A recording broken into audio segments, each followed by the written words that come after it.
শহীদ president Ziaur রহমানের শাহাদাত বার্ষিকী উপলক্ষে আলোচনা সভা ও গণভোজ। নদী Bangla group, Narsingdi TV news update.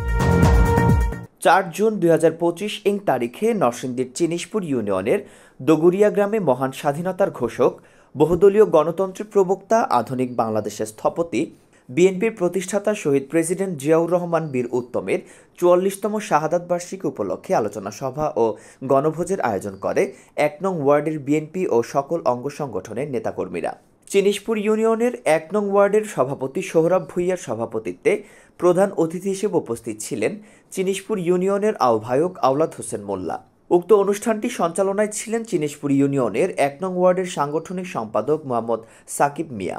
বিশেষ অতিথি হিসেবে উপস্থিত ছিলেন নরসিংদী জেলা যুবদলের শিক্ষা বিষয়ক সম্পাদক মোহাম্মদ তানজিল রহমান খান, চিনিশপুর ইউনিয়নের যুগ্ম সম্পাদক মোহাম্মদ খলিলুর রহমান খোকা সহ আরও অনেক নেতাকর্মী উপস্থিত ছিলেন। উক্ত অনুষ্ঠানে সভাপতি মোহাম্মদ সোহরাব ভূঁইয়া বলেন,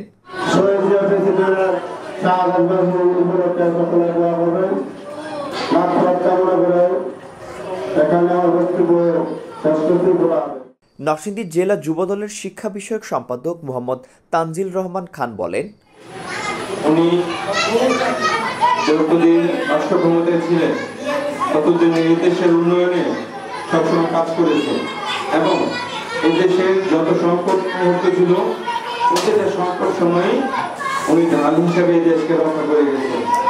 যেমনটা করেছিলেন ৭১ সালে, তেমন ৭৫ পরবর্তী বাংলাদেশেও শহীদ রাষ্ট্রপতি জিয়াউর রহমান ভূমিকা রেখেছিলেন।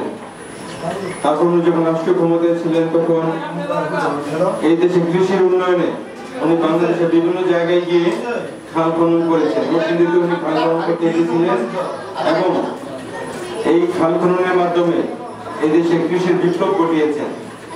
এক ফসলি জমিকে উনি রাতারাতি ৩ ফসলি জমিতে পরিণত করেছেন এই খাল খননের মাধ্যমে।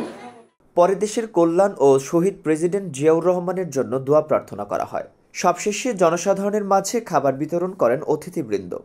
আর নয় ভাড়া বাড়ি, এবার ভাড়ার টাকায় নিজের বাড়ি, নগদ অথবা কিস্তিতে বুকিং দিয়ে আপনিও হতে পারেন একটি ফ্ল্যাটের গর্বিত মালিক। নদী বাংলা গ্রুপ, সঠিক নির্মাণে অঙ্গীকারাবদ্ধ। Report Mohammad Harun, Narsingdi TV.